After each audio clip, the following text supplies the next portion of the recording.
morning, Prep and Prosper. Today's video is going to be really quick. Why you need to do an inspection and why you need to have water detection devices inside of your rental properties. It's not a recommendation.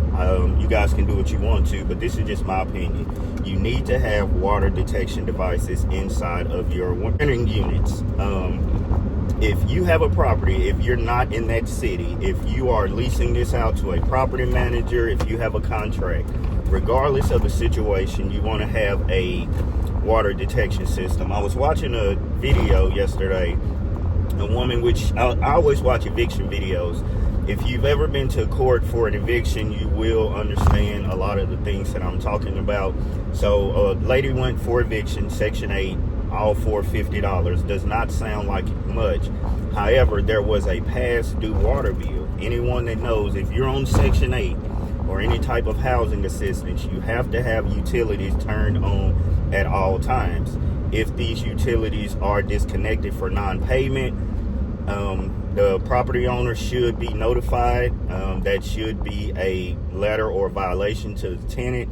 That is a health and safety deficiency. So you want to make sure you have that in place.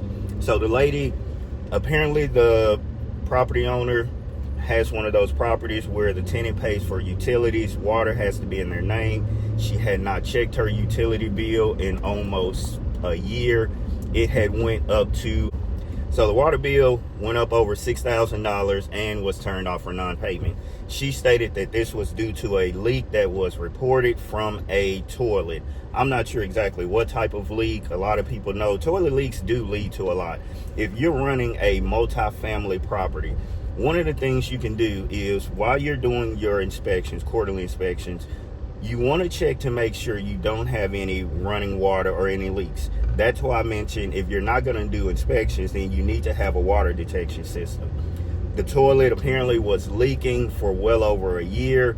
She had not paid her water bill. I'm not sure. Maybe this was something during a disaster or COVID relief to where the water company, I know with my water company, they would have turned me off in 2 months. Probably 3, let's just say 2 months. So I'm not sure how she went an entire year without it. So leave a comment. Let me know if you've been through this. So she didn't pay the water bill. It was finally turned off for non-payment. And the property owner was notified. And when the property owner was notified, of course, she filed for eviction. And the lady was like, well, I notified you of the water leak. There was no follow-up from the lady. She continued to let it run. She did not check on her own water bill for over a year. If you're a property manager, these do seem like excuses.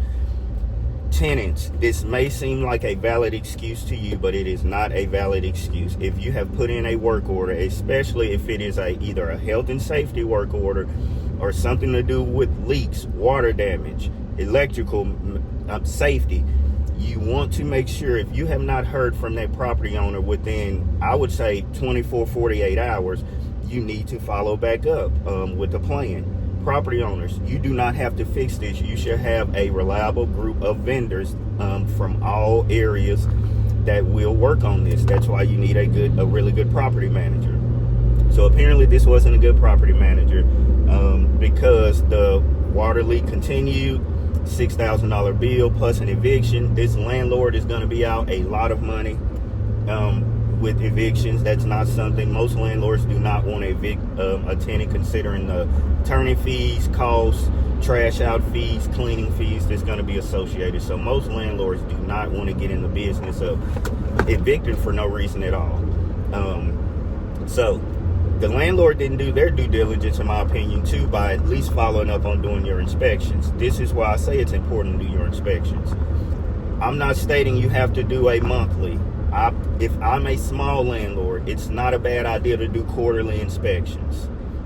If you are a multifamily unit and you go through HUD, Department of Housing and Urban Development, for if you're a Section 8 landlord, they typically do require inspections, and then they're going to come out and do their inspection. So you want to make sure that you take that into account. You do your inspections not just to be nosy, but you want to make sure and you check the condition of your apartment.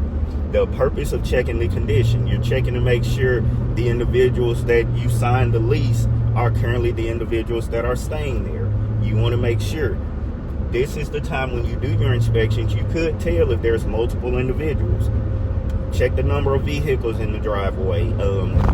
Check to make sure there are no water leaks. Check the status of your water heaters, your HVAC units to make sure it's cleared of any debris. Are you responsible for the property outdoor or exterior maintenance?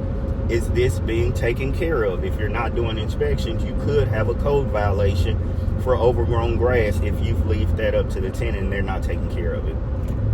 So in this case, we just want to make sure we do that because, guys, I'm telling you, it really costs a lot of, especially a lot of small landlords. You're only making a couple $100s a month in rent profit, if that. And you cannot afford to lose it on you can lose your entire year's profit on changing out something as small as gutters being clogged. That's going to be a roof repair. Something as small as a toilet consistently running.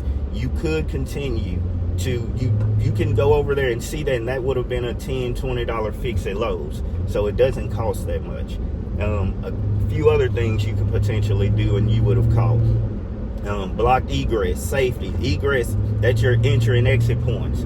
What is going on? Is there something involved in it? Tell me exactly. Are there things in front of it blocking windows? If the fire department needed to come in, can they get inside of the unit? So check your lease to make sure you do cover all of it.